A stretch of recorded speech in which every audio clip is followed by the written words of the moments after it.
Se você já tentou decorar algum ambiente na sua casa, já deve ter percebido que não é uma tarefa tão fácil assim. Às vezes é um detalhezinho que não sai do jeito que a gente quer e acaba com a nossa decoração. E com tanta referência na internet, com tanta foto bonita, acaba que a gente fica meio perdido mesmo. Por isso que nesse vídeo de hoje aqui eu vou trazer mais 7 erros de decoração. Agora é a parte 5 desse vídeo que vocês me pedem muito para trazer e eu não vou deixar você errar na sua decoração mais uma vez. Fala pessoal, tudo bom? Existem sim alguns erros clássicos na decoração aí que, além de evitar o estresse de ter uma coisa ali que não ficou muito bonita, pode acabar até mesmo te trazendo algum tipo de prejuízo, perdendo dinheiro mesmo, para ter que reparar depois de não ficar legal. Então pega papel e caneta aí para você anotar esses erros aqui, para você evitar aí na sua casa, no seu apartamento, pode ser em cozinha, pode ser em banheiro, pode ser um monte de coisa, porque se você ainda não fez essas cagadinhas, ainda dá tempo de fazer. Ih, Ralph, sai pra lá, hein? Só que o que você não pode errar sabe o quê? É o botãozinho do like aqui embaixo. Dá essa força pra gente, por favor. O like ajuda muito aqui esse vídeo a alcançar mais pessoas, a gente ajudar mais pessoas no YouTube. E também se inscreve no canal se você não tiver inscrito ou inscrita ainda. Ativa o sininho para você receber notificação sempre que tiver vídeo novo e vamos que vamos. O erro número 1 é você deixar as quininhas dos seus revestimentos aparecendo nas paredes. Sabe quando você tem um revestimento numa parede e você tem, por exemplo, uma janela ali dentro? Essas quininhas dos revestimentos ali, quando elas ficam aparecendo, fica muito feio, fica muito esquisito. Porque geralmente ali a cerâmica ou porcelanato, eles não têm um polimento na lateral. Você não tem isso aí na sua casa não, tem? Não, de jeito nenhum, Ralph. Eu, hein? O mesmo serve para uma quina de parede, onde você tem ali um vão, seja uma porta, ou o que quer que seja. Para evitar esse tipo de coisa, geralmente o que a gente coloca ali é uma pedrinha, né? Que esconde essa bordinha e acaba dando uma suavizada no ambiente. Ela pode ser, por exemplo, topada no revestimento, ou seja, está no mesmo nível que ele. Pode estar um pouquinho sacada ali, 1 a 2 centímetros também, que pode ficar bonito. Ou se você quiser, dá para fazer até uma viradinha ali, criando tipo uma espécie de um alisar. E esse recurso ele é muito utilizado em janelas de cozinha ou janelas de banheiro, quando você tem revestimentos naquela parede. Só deixando claro que existem alguns pontos na cozinha ou no banheiro onde você não precisa revestir, tá? Eu já fiz um vídeo explicando isso direitinho, que vai ficar aqui em cima e aqui embaixo no card. Mas caso você coloque isso aí na sua cozinha ou no seu banheiro, saiba que você não precisa fazer isso em todas as janelas da sua casa. Até porque colocar ali pedra em volta de tudo acaba encarecendo, né? Você tem mais pedra para encomendar. Você pode sim colocar só nessas janelas ali na cozinha, no banheiro, que isso não vai afetar muito a sua fachada não. O que você não deve fazer é colocar ali, por exemplo, uma pedra dessa na sua cozinha de uma cor, outra pedra diferente, por exemplo, no quarto que está ali do lado, enfim, aí que fica esquisito, fica parecendo que a sua janela tá meio banguela. Essa pedra no peitoril, ela sempre combina o quê? Com as outras pedras da fachada, nunca com a bancada do ambiente interno ou com a soleira, nem nada disso. Por exemplo, essa bordinha do porcelanato ali, quando ela tá aparente, por ela não ter esse acabamento, por não poder ter polimento nela, que a gente costuma evitar também de colocar porcelanato em peitoril de janela. Pedras são mais indicadas justamente por isso, porque elas conseguem ter o polimento e fica com um acabamento mais bonito. Tá bom, Ralph, mas se eu quiser, por exemplo, pegar o meu porcelanato e virar nessas bordinhas ali, não fica bom, não? Pode ser feito sim, jovem gafanhoto. O problema todo é o seguinte: porcelanato, para você fazer um acabamento em 45 graus, nem sempre fica com um acabamento muito legal não. Ele pode ficar meio quebradiço, você vai ter que esconder isso ali no rejunte, a menos que você tenha um ladrilheiro que seja muito bom e que tenha equipamentos próprios para fazer esses cortes, tá? Mas já vou te adiantando que aquele mesmo acabamento que você vê em bancadas de porcelanato, que é bem mais refinado, são bem mais difíceis de fazer. E geralmente você tem que ter ali um profissional especializado para isso. Se o seu ladrilheiro já tem essa experiência, dá para fazer esse tipo de acabamento sem problema. Agora, se ele não tem os equipamentos adequados, eu particularmente prefiro colocar a pedrinha ali. Tem uns modelos que utilizam uma cantoneirazinha também. Pode ser de PVC, pode ser metálico. Eu particularmente não gosto muito desse acabamento não, mas aí vai muito do seu gosto. Uma dica bônus aqui ainda sobre esse erro para vocês é que caso você vá fazer aquela viradinha ali, tipo um alisar, e você não quer, por exemplo, uma pedra muito mais sacada ali do seu revestimento, você pode fazer, sabe o quê? Um rebaixo nessa pedra. E esse rebaixo aí nada mais é do que um cortezinho que fica ali em volta dele, onde o seu revestimento meio que encaixa atrás dele. Com isso, você dá uma sensação de que essa pedra é menos espessa e fica menos bruta ali na frente da sua janela. Você pode utilizar esse mesmo recurso aí no frontão da sua bancada ou até mesmo num rodapé de pedra, se você tiver. Se você fizer isso aí, o acabamento fica, ó, top das galáxias. O erro número 2 é você escolher errado o acabamento das tintas da sua parede, porque se você escolher um acabamento que não se adequa muito com a sua rotina, você vai passar raiva para dedéu. Porque vamos lá, nós temos o acabamento fosco, o acabamento semibrilho e o acabamento acetinado. Vamos falar um por um aqui para você entender qual deles combina mais com você. O acabamento fosco, particularmente, é um dos que eu mais gosto esteticamente, porém, ele é bem mais chatinho de limpar. Então, se você é uma pessoa que tem criança em casa, que pode botar a mãozinha na parede, ou animais de estimação que podem podem pular ali. Esse tipo de acabamento com certeza não vai ser tão legal para você. O mesmo serve aí para móveis que você quer pintar, por exemplo, também com uma tinta fosca. O bom da tinta fosca é que ela esconde mais as irregularidades da parede. Então, se você não passou ali uma massa corrida ou coisa parecida, você pode pintar com a tinta fosca que acaba escondendo aqueles carocinhos, aquelas coisas que ficam aparecendo. Agora, se limpeza é a prioridade máxima para você na sua rotina, esquece, porque você vai passar muita raiva. Já a tinta semibrilho, ela faz o quê? Ela brilha. Ah, não me diga. Pois é, ela reflete mais a luz e ela é muito mais fácil para limpar. Porém... Sempre tem um porém, hein, Ralph? Pois é, jovem gafanhoto, essa daí já é o oposto da tinta fosca. Ela mostra muitas irregularidades na parede. Então, se você não passou massa, passou só a tinta ali em cima de outra tinta, ficou aqueles carocinhos na parede, saiba que essa tinta semibrilho vai trazer tudo à tona. E eu até sugiro que você evite de colocar, por exemplo, alguma luz, algum spot muito direcionado para essas paredes, porque vai evidenciar mais ainda. Já a tinta acetinada, ela fica meio que no meio termo ali entre a tinta fosca e a tinta semibrilho. Caso você não queira um brilho muito intenso nas suas paredes e não se incomode de alguma imperfeiçãozinha acabar aparecendo, também quer mais facilidade na hora de limpar do que uma tinta fosca, pode ser que a tinta acetinada seja a melhor escolha para você. Então sempre analisa aí qual é a sua rotina para ver qual desses acabamentos aqui melhor combina com o seu dia a dia, senão você vai querer virar super saiyajin de tanta raiva.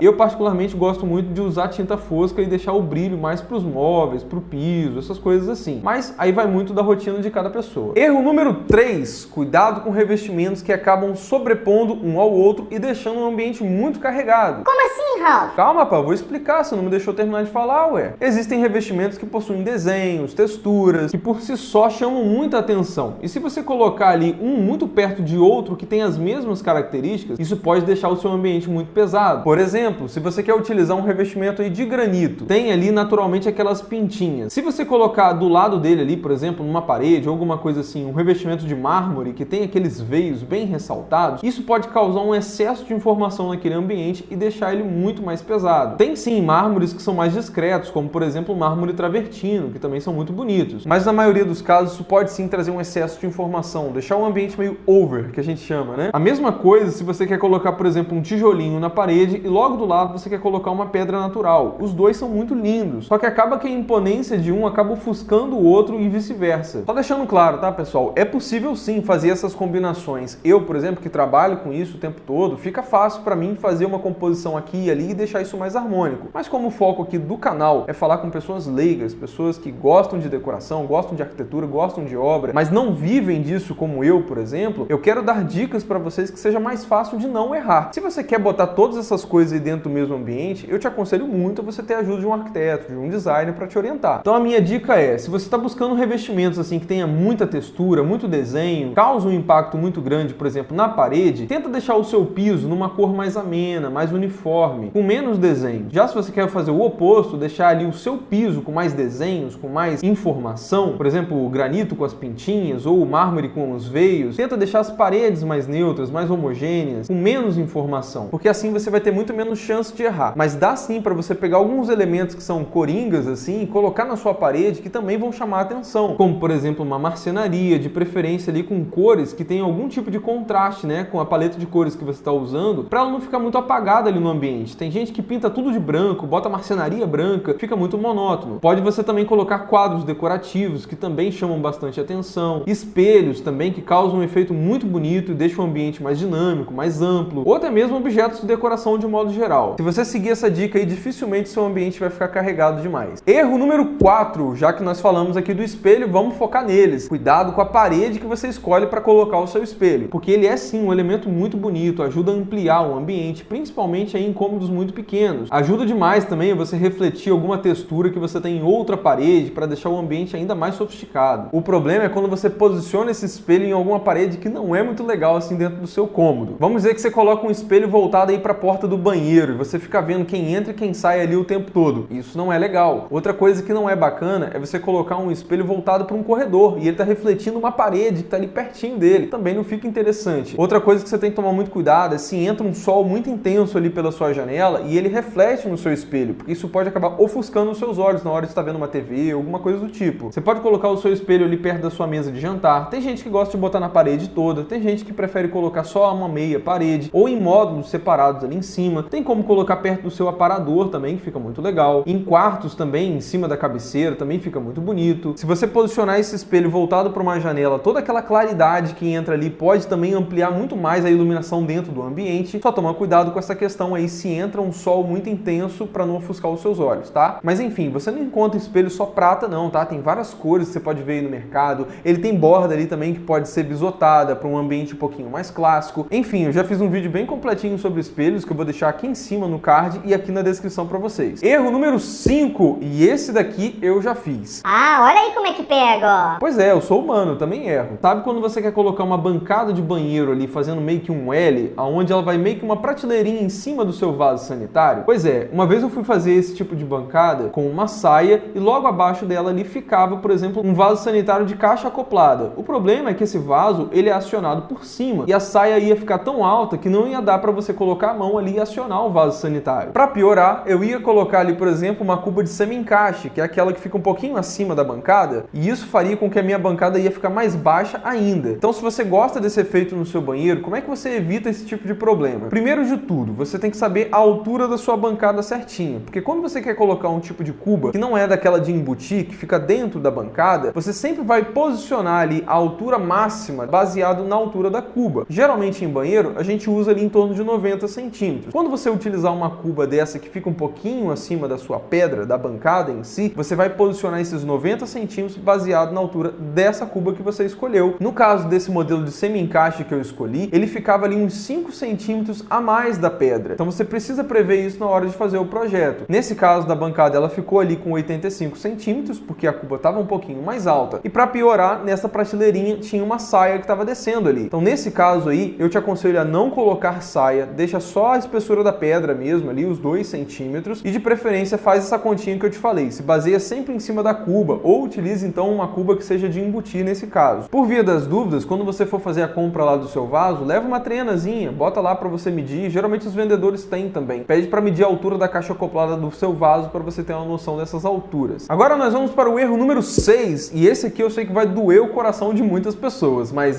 não utilize cuba esculpida na sua cozinha. Ah, Ralph, mas eu acho tão bonito. Pois é, jovem gafanhoto, mas qual que é o problema disso daí? Quando você faz uma cuba esculpida, do mesmo material da bancada, por exemplo, você está utilizando o que ali? As pedras, né? E a pedra, quando você faz ali um encontro da lateral dela com a base, por exemplo, ela tem ali um encontro de quê? 90 graus. E isso daqui, pessoal, é muito, mas muito chato de limpar o tempo todo. Principalmente em cozinha, que você usa para limpar a panela, limpar um monte de coisa. Você vai ter que ficar com uma escovinha limpando aquilo ali o tempo inteiro. Se for uma pedra branca, então aí que vai evidenciar mais ainda essa sujeira. Por isso que para cozinha, eu acho que os materiais mais interessantes são de inox mesmo, porque ela já tem essa bordinha um pouquinho arredondada ali nos cantos. Isso facilita muito na hora da sua limpeza do dia a dia. O único material assim que se você quiser fazer de cuba esculpida que dá para moldar e fazer essa viradinha é o Corian. O problema é que ele é muito mais caro, a menos que isso não seja um problema para você. Como assim, Ralph? Eu tô até latindo para economizar o meu cachorro. Pois é, então você tem que pensar direitinho na hora de fazer uma cuba esculpida aí para sua cozinha. Para banheiro já não tem tanto problema não, porque você não lava tantas coisas pesadas como a gente faz em cozinha, então é mais fácil para limpar. Mas mesmo assim vai ser um pouco mais chato do que uma cuba de louça que naturalmente já tem essas bordinhas arredondadas, tá? E em cubas esculpidas também, como a base dela ali, por exemplo, é reta, para a água chegar até a válvula que tá ali no meio, você tem que fazer o que a gente chama de um corte diamante, sabe? Querendo ou não, também pode acumular um pouquinho mais de sujeira ali. E em cozinha, isso pode não ser tão prático assim no dia a dia. Erro número 7, para nós finalizarmos o vídeo de hoje. Mas já tá acabando, Ralph? Sim, jovem gafanhoto. Como diria o Tony Stark, parte da jornada é o fim. Então, se você quiser mais vídeos como esse daqui, deixa aí nos comentários. Ralph, eu quero a parte 6, que aí se tiver muita gente pedindo, eu trago para vocês. O erro número 7, pessoal, é você escolher um puxador inadequado aí para o seu ambiente. Existem uma infinidade de tipos de puxadores, muitos modelos, cada um mais bonito que o outro, mas o foco aqui não vai ser nem listá-los para vocês. Eu quero só falar do erro mesmo. Se vocês quiserem que eu faça um vídeo sobre modelos de puxadores, também deixe nos comentários para eu saber. E qual que é o erro aqui, pessoal? Quando você tem um ambiente muito pequeno, uma cozinha, por exemplo, tipo corredor, que é muito estreitinha, ou até mesmo uma lavanderia, onde você tem que estar o tempo todo andando de um lado para o outro, esses puxadores tipo alça, que ficam ali um pouquinho mais sacados, né, da sua marcenaria, eles podem ser um problema. Tanto para você acabar esbarrando, machucando a sua perna, alguma coisa assim, ou até mesmo para agarrar a sua roupa ali. Você imagina você tá com um prato na mão, de repente agarra a roupa ali, você entorna alguma coisa, enfim. Modelos que são mais fáceis e práticos para esses ambientes assim, pessoal, são aqueles tipo fecho toque, onde você, ao pressionar ali a sua gaveta ou a sua porta, ela se abre, não tem um puxador visível. O problema é que esse tipo de puxador acaba dando um pouquinho mais de manutenção, tá? Outro modelo que eu gosto muito, que eu acho muito bonito, que eu usei até no meu apartamento, é utilizar tipo cava, que ele é feito direto na marcenaria mesmo. Geralmente é um cortezinho ali em 45 graus, onde cria ali um espaço para você colocar a mão e puxar. Pode ficar um pouco mais caro aí, porque o seu marceneiro vai ter mais trabalho para fazer, mas eu costumo gostar muito dele. Tem os modelos tipo calha, tem puxadores usinados, tem aqueles que são embutidos na marcenaria também, que facilita muito ali na hora de pegar e evitam muito desses acidentes. Mas enfim, não quer dizer que você não possa utilizar esses modelos de alça, aqueles modelos de concha, né, que têm sido muito utilizados aí em decorações mais clássicas hoje em dia, mas é apenas uma sugestão aqui para você evitar algum tipo de acidente, tá? Foca naquilo que vai te deixar mais feliz, aquilo que você vai gostar mais e que combine mais com a sua rotina, tá legal? Mas me diz aí nos comentários, qual desses erros aqui você já cometeu, ou estava quase cometendo, ou conseguiu evitar de cometer? Quero saber a sua opinião aqui nos comentários. Muito obrigado a você que assistiu esse vídeo aqui até o final. Não esquece de deixar um like, tá? Isso realmente ajuda muito aqui o nosso trabalho, não custa nada, está ajudando muito aqui o que a gente faz. E se inscreve no canal também para você receber mais dicas aí de decoração, de construção, de planejamento, de arquitetura, de fachada, de tudo. Então é isso aí, pessoal. Valorize sempre o seu sonho, contrate um arquiteto. Grande abraço e até o próximo vídeo, hein?